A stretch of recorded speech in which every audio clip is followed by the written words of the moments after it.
Hello, everyone, and welcome to this week's conversation on the YouTube Creators Hub podcast. Dusty here, as always, joined today by Mark Yates from the Big Man in the Woods YouTube channel. Man, I'm so excited to talk to you, Mark.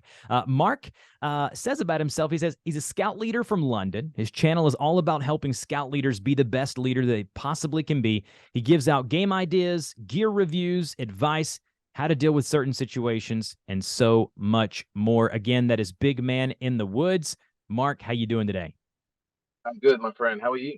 Doing well. I'm just super excited that you're on the show. I got a bunch of questions I want to pepper you with. So really excited to kind of get some information about kind of what you're doing on the internet. But before we do that, I would like for you to explain the origin story, if you will, about the Big Man in the Woods YouTube channel. How did it come to be? What's the story? Give us the whole thing. So the story is, it goes back for years and years, and I've been putting it off for years. But in a nutshell, I used to do professional radio in London here for many, many years. So I was on professional radio weekends, had drive time, had breakfast show. It was amazing, but there's always a but, isn't there?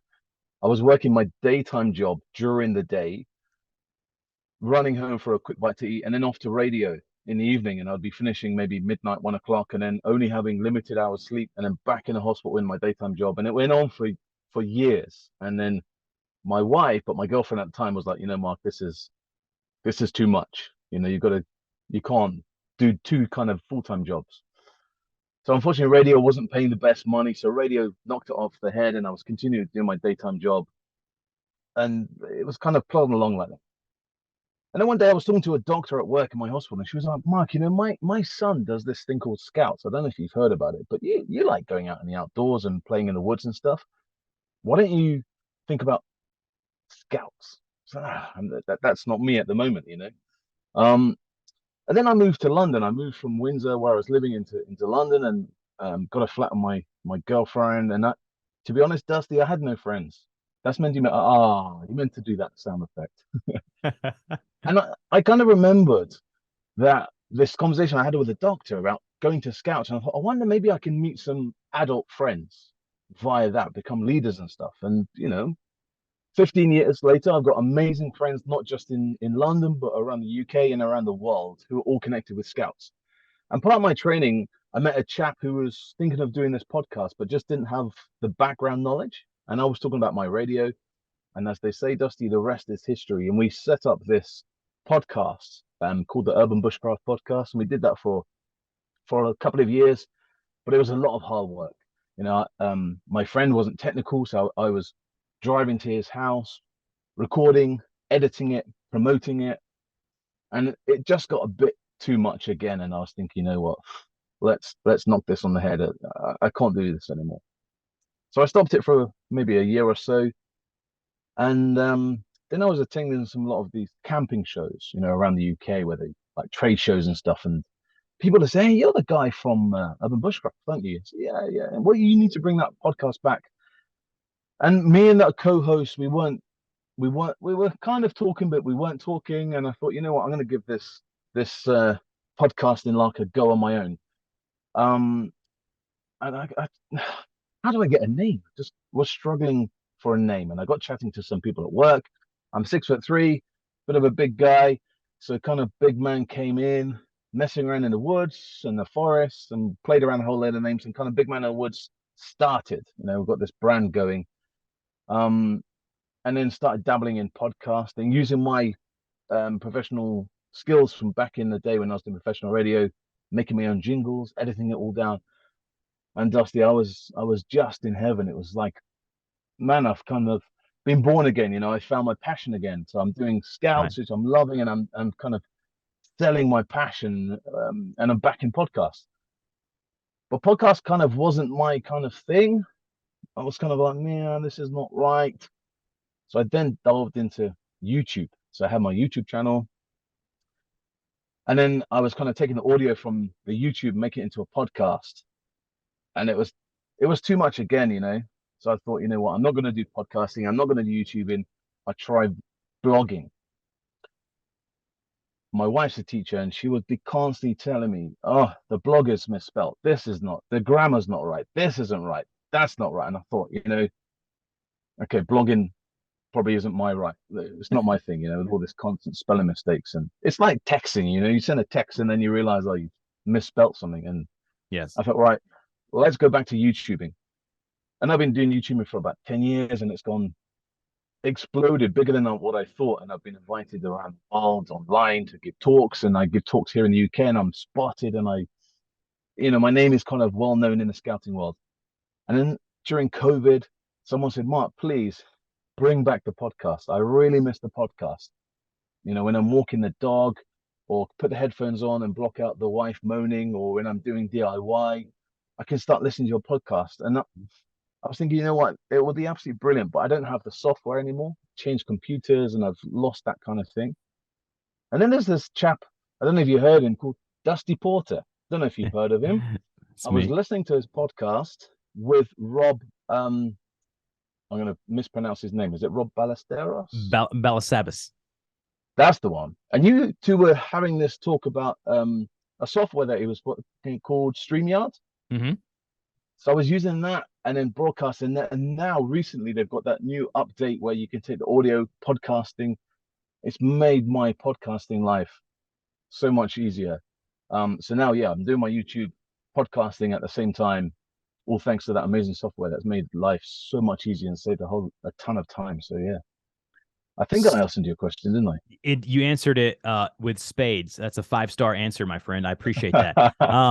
So I want you to tell us the Big Man in the Woods YouTube channel. What would we expect if we go there? You don't have to. It doesn't have to be a long answer. Just briefly explain kind of the type of content you're producing, because your name is synonymous with the Scouts. I mean, people who are involved in that program do know who you are. They know of your content. And speaking of Rob, I actually just had a chat with him about an hour ago. So it's funny that you said that. But no, it's good to hear you mention the different software and you kind of getting in and out of podcasting. That's kind of how creators work, right? We kind of have the ebbs and flows, but consistency. If we're consistently uploading, if we're consistently posting, and consistently working hard and getting better, we're going to see those results. So what would one expect if they were to come to the Big Man in the Woods channel? If you come right now, it's all about scouting. It's all about how to become the best scout leader that you can possibly be, whether that's around the world. Some things vary a little bit within scouting, but the majority of this is the same. So I'm Mhm. giving scout leaders games to play in the hall, when scouts first arrive. I've done some gear review, things that scout leaders should have or not have. And what I've been kind of well known as recently, people have been asking me to tell a bit more truth, open up instead of just being positive all the time. What are the negative things? What are the hard work things? How much time do you have to put in to being a scout leader? Um, and just general kind of advice on, if you get a complaint, how to deal with that. Funny game, some cooking, how to cook on a campfire, how to light a fire, how to do different things. So I really niche down, and this is, all the podcasting about YouTube you hear all the time, whether it's a YouTube channel or a podcast, is about niching down. And I really kind of found that complete niche. At the beginning when I started, I didn't know when I was camping, if I was doing outdoor reviews, whether I was doing a bit of scouting. My daughter was involved. We're doing a Sunday night. What are you doing during the week? It made no sense at all. But you know, Dusty, you've been saying this for all the years I've been listening to you. You've got to experiment, try and find your niche. So I was putting, a fishing rod out here, trying to test the waters. Okay, that's not working. The moment I hit the scouts, I was thinking, this is what I do every week. I do it twice a week. So why am I not doing it? And then just YouTube search, nothing was out there. So I was like, you know what? Bingo. I've found my niche.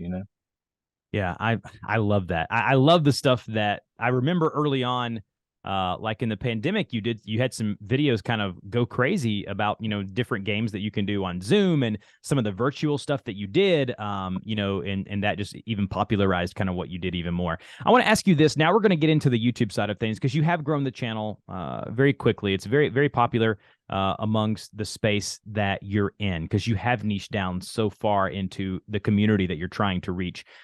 Give a couple of things that you would attribute to your success on YouTube. What are some things that you've done, maybe some failures that you've learned from, that you can look at now and say, yeah, I would attribute that to some of my success on YouTube?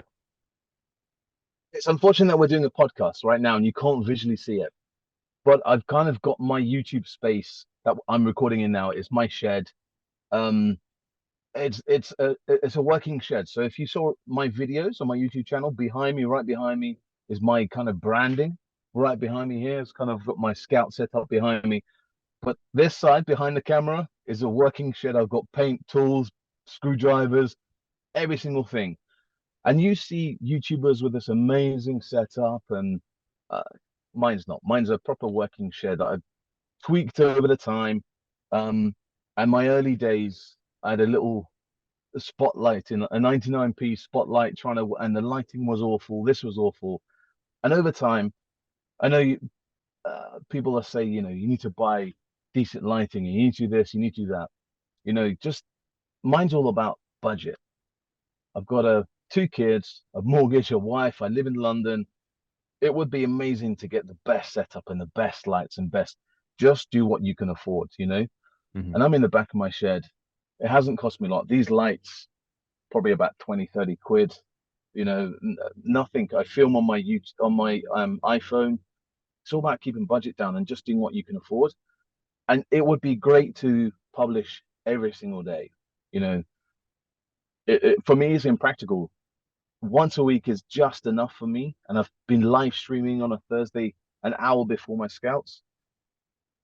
But again, I have a busy life with my family, my work and stuff. So it would be amazing. But I think one of the tips I learned over the years is trying to be consistent enough. And it's a bit like watching your favorite television program. Mhm. Here in London, we've got EastEnders. EastEnders, what? Well, when I was growing up, it was Thursday at 8 o'clock. And, I knew my mum at Thursday, 8 o'clock, would get a cup of tea out, no talking, you know, be quiet. And people knew that at that time. And that's what I've been doing now. Thanks to help with TubeBuddy, I've worked out that my most popular time is a Sunday at 6 o'clock. So I've learned to put my videos up Sunday at 5 o'clock, and it's just experimenting. And I think, I've made a lot of mistakes over the time. And there's a scout phrase called resilience. Just pick up, learn from your mistakes, and learn and just go off. So I've worked out that there's some subjects that didn't really work. I put a lot of time and effort into editing, and I think, you know what? Well, that was a shame, but hey, let's just brush it off and just try and do your best. I'm not out there. I know I'm not there for the million subscribers. I'm never going to get tens of millions. But I know in my scout events when I go there, people come up to me and thank me for those videos. I was at a scout event yesterday actually, and people say, "Oh, Mark, this was brilliant, and I like this one that you did about why scouts do X, Y, Z." So Dusty, I'm really happy where I am at the moment. I'm not out there to get the subscribe. It would be brilliant, but I know, I've niched down so much. I'm not going to get those big numbers. So if you're out there to get the numbers, in my mind, depends what niche, you might not get there, and you might get disheartened. So I'm just kind of, I'm loving it. If I get into the 100 views, thank you very much. I'm very happy. Yeah, you find out what works for you and your niche and the space that you're in, because oftentimes you don't need those big numbers. We talk about that a lot here on the podcast, where you don't always need the million subscribers or hundreds of thousands of views every video. What you need is to there's a really good book. I can't think of the author right now, but the title of the book is 1,000 True Fans. And you need to find your true fans, whether that's 500 or 1,000. And, eventually when you build that trust up, if you want to monetize, then, you have 1,000 fans. If they're all giving you $25, I mean, you can do the math, right? So it's one of the things to where it's like understanding your audience, understanding what they want, and being content with the content that you're creating. Now, you mentioned that you do have a family, you do have a job other than what you're doing as a creator. You have kids, you have a social life outside of this, right? So with that being the case, how are you balancing content creation and, family life? How do you do that? What are some things you put into place?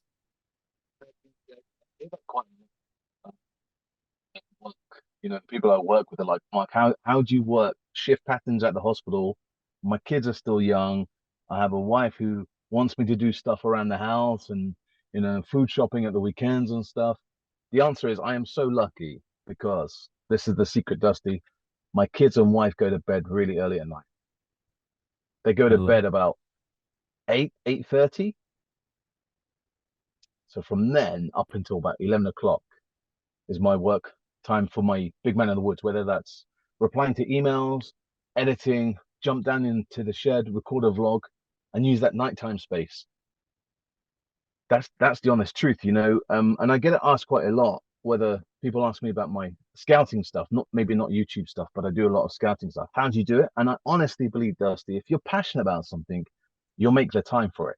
Yeah. You know, I don't think actually, I think it might have been Rob who said it, but I might be wrong. But they, you know, they block times in their phone to do X, Y, Z and stuff. That's impractical for me. I won't be able to do it. So I just use the spare time that I can do it, whether that's on the train to work, replying to some emails or sending some emails asking for guests or reviews or something like that. But it's about using your time wisely. But for me, I'm just lucky that my kids and wife go to bed early enough. Yeah. they're not night owls like me.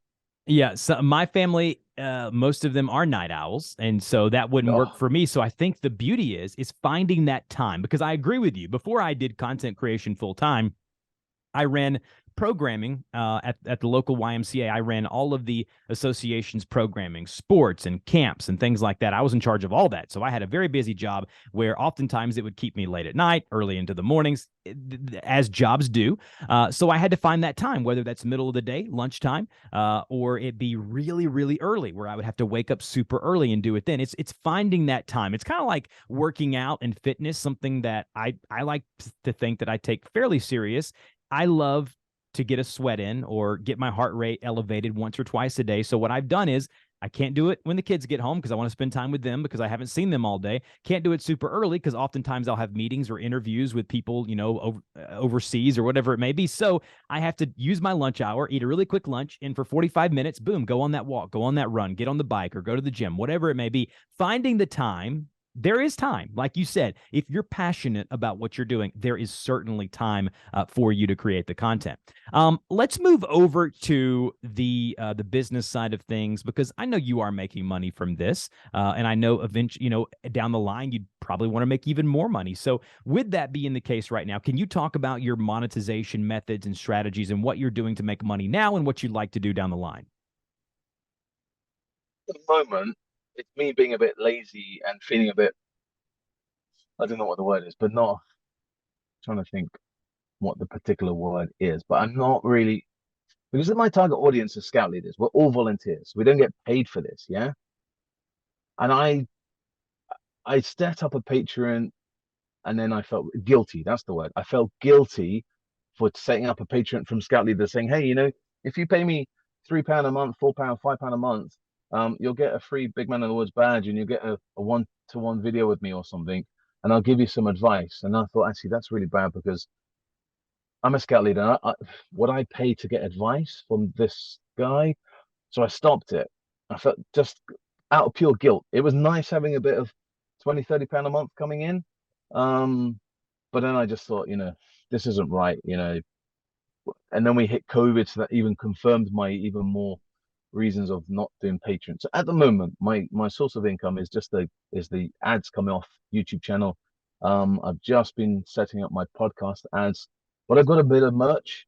You know, some scout leaders, a bit of inside information. If you're not a scout leader, you'll be like, what? But scout leaders love to collect badges, memories, and things like that. We put them either on our uniform or a camp blanket. So I sell badges, so I know that scout leaders love that and some t-shirts and some a woggle for our scout necker. So there's a little bit of money coming in. How much is it? It's probably about 20, £30 every now and then. It's not a lot of money. And you know, I just keep it just to pay for the extra bits that I do for my big man in the woods when I need to buy things, you know. So I'm not making enough to pay off my mortgage or or quit full-time job. Um, no, I'm just happy, you know. It's great that I'm making some money. If I wasn't, so be it.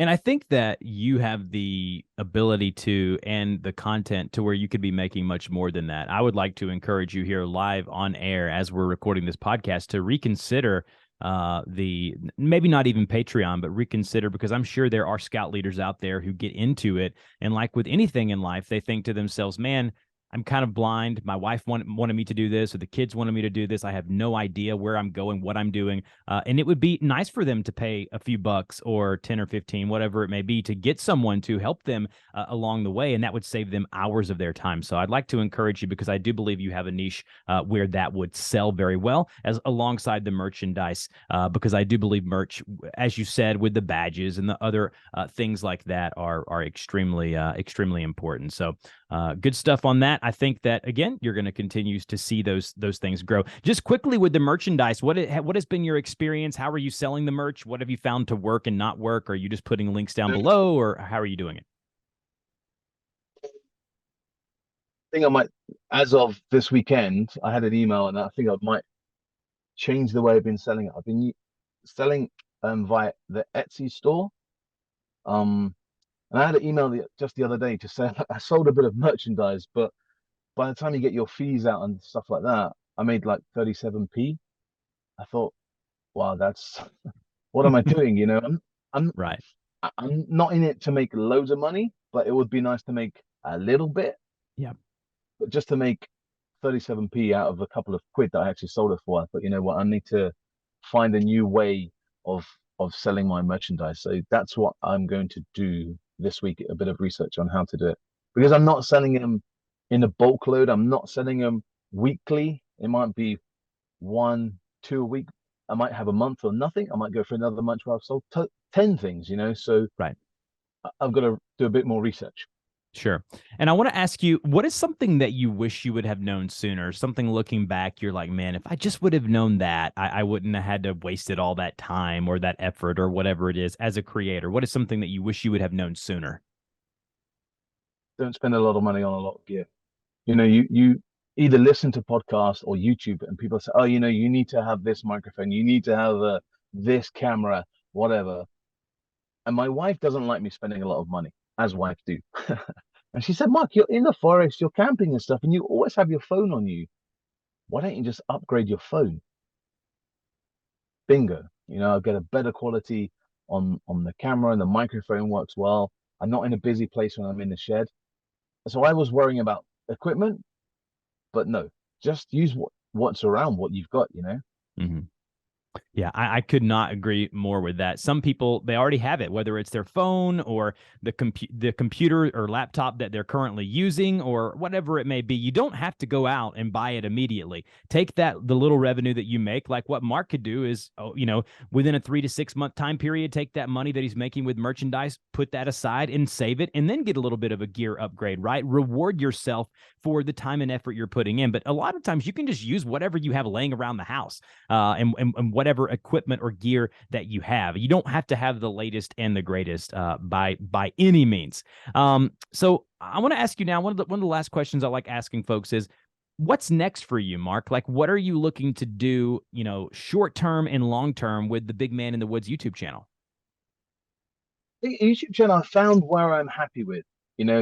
I've got any changes. I'm a live stream on Thursday for an hour, which is, oh man, that's just brilliant. And I would encourage anyone to dabble in and do some live streaming. And you get an instant confirmation of if people are actually enjoying your YouTube channel. People throwing in questions, and I live stream every Thursday, and not only do I get people from England, I get people tuning in from Canada during their lunchtime breaks. I've got people in Australia, so that kind of I'm happy with. But what I've been asked is to put my YouTube channel on tour.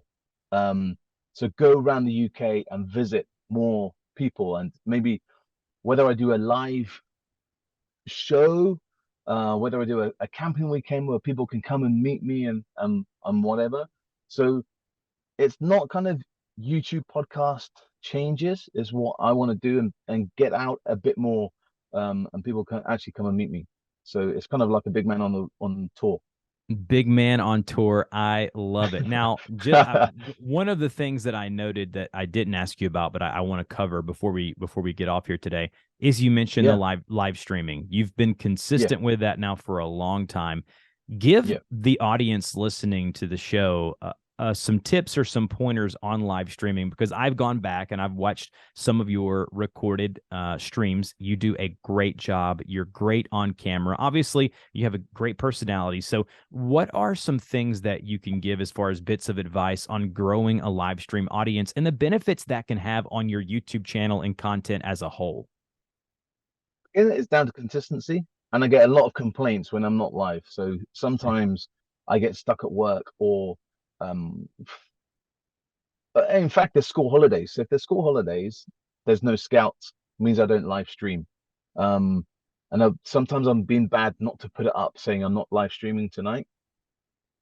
But being consistent. So every Thursday at 6:30, boom, I go live for 45 minutes, an hour before my scout starts. So people know to tune in, and I have people listening while they're doing cooking, because it's cooking time at 6:30 here. So people are making the evening meals and stuff. So that's one, is trying to be more consistent, a bit like when you put your YouTube channels up. Talk to the person as you're you're the friend, and that's the hardest part. When it's a bit strange. Thankfully, you got your video here. But if it was audio, sometimes it seems like you're talking to yourself. So having that live streaming and getting those comments in, so you can see people are interacting with your live streams. So pointers, I would say, have a bit of a theme, know what you're talking about, because sometimes your mind goes blank and you're not sure in what direction you're going to go. And this is a live stream. You can't edit those, uh, um, those pauses where you're trying to think, what can I do? Yeah. But you can edit those out if it was a normal YouTube or podcast. So having a few, 3 or 4 pointers of what you're going to talk about. Yeah. And people know in my live streams, I take a bit of a different avenue. So I might wander off completely off it, but that's great because that's who I am. And I think this is what I've now learned over the years. And maybe because I'm now 42 and I've kind of worked out where I am in life, is just be yourself and don't, there's lots of people out there, there's lots of haters. I get it as well. That, oh, you think you're this, you'll think you're that. You know what? Somehow you've got to just brush it off and ignore those haters, ignore those trolls, ignore Yeah. those spam comments, and just be yourself. I get it. I still get it now, even when people bump in. Oh, you think you're this, you think you're that. Just ignore those haters. Be yourself. Don't try and be someone. People are always saying to me, "Oh, Mark, you're trying to be like Bear Grylls." I'm not trying to be like Bear Grylls. I'm just being myself. I Right. just want to be who I am. And there are competitors out there. Don't worry about them, because there's only one you. There's only one you that has the same view. So don't be someone who you're not. Just be you. And unfortunately, you're going to have to expect those negative comments, and don't beat yourself up. You know, Yeah. um, you get lots of comments, Dusty. What the comments, the likes and stuff, and then, oh, that's nice. You get one negative comment, that's it. I'm quitting. I'm not doing YouTube anymore. I'm stopping everything. This is horrible. I don't like it. So you might have, 10, 20, 100 positive comments, but one negative comment will shut down your YouTube channel. And those are the negative thoughts you've got to get out of your head. Once you've kind of worked out, just ignore them. Yeah. The world seems better. Yeah.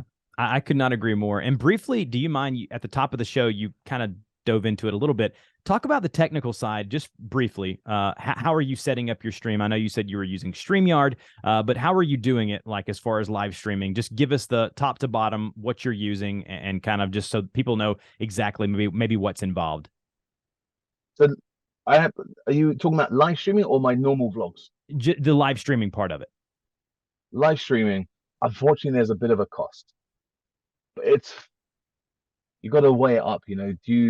Yep. I use StreamYard. They do a free version, but you still have a logo. There's some things you can't do into it, and that's fine. When I was just messing around and working out, is this what I want to do?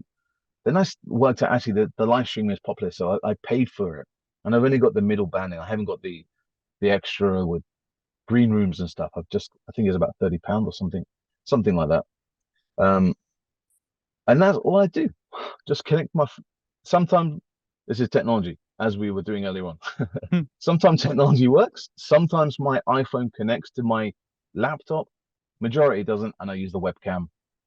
Remember to wipe that camera, get the smear off it, and that's it. That's how I do. And then keep it really basic. I'm okay with tech, but I'm not okay with tech. Just keep my stuff really basic and just use my phone for my vlogs and StreamYard. That's it. I love it. I love it. Well, Mark, you have been a pleasure to have on the podcast, my friend. Thank you so much. Again, if you're looking to get in touch or see what Mark has going on, it's the Big Man in the Woods over on YouTube and all over social. Those links will be down below as always. Mark, really appreciate it, my friend, and we'll talk to you next time. Excellent. Thank you very much, Dusty.